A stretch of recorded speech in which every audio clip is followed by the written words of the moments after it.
والله يحب المحسنين، الله تعالی مینه کوي د هغه بندګانو سره چې هغه احسان کوونکي دي، داسې عبادت کوي چې دوی الله ته ګوري.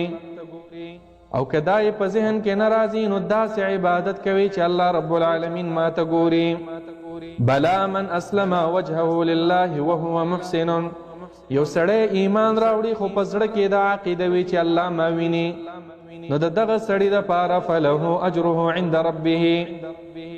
په سوره لقمان کې فرمایي ومن يسلم وجهه الى الله وهو محسن. محسن معنا دا ده چې الله ما ویني، زه الله وینم، داسې عبادت وکړي. جبرائیل امین بل تپوس وکړو وایي فاخبرني عن الاحسان، وایي ما ته د احسان باره کې معلومات راکړه چې احسان څه شی دی.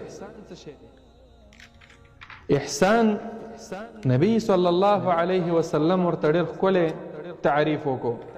وایي الاحسان، احسان دا دی ان تعبد الله، چې ته د الله بندګي کوي، کأنک تراه، ګویا کې چې ته الله ته ګوري. فإن لم تكن تراه، کدا یقین دی نه جوړیږي چې زه الله ته ګورم، دومره یقین خو جوړ کا چې فإنه یراک، ما الله ویني. دې ته عزیزانو مراقبه م وایي. مراقبه چې ته د هر عمل په جریان کې دا نظریه ساتي چې زه الله دپاره دا عمل کوم او الله ته ګورم. که دومره یقین دی نه جوړیږي، داسې جوړ کړه چې الله خو ما ویني که نه. مونځ کوم ولې کوم؟ ځکه الله ما ویني. ګناه نه ځان بچ ساتم ولې بچ ساتم؟ ځکه الله ما ویني. دروغ نه ویم ولې؟ ځکه الله ما ویني. چې کله د انسان دا نظریه جوړه شوه، دا انسان چې دا بے کامیاب دی. او په احسان باندې قرآن کې ډېر امر راغلی او د ایمان سره یو ځای الله تعالی سره ذکر کوي. لکه مثلا الله رب العالمین سوره مائده کې فرمایي ثم اتقوا وآمنوا ثم اتقوا واحسنوا والله يحب المحسنين. الله تعالی مینه کوي د هغه بندګانو سره چې هغه احسان کوونکي دي، داسې عبادت کوي چې دوی الله ته ګوري.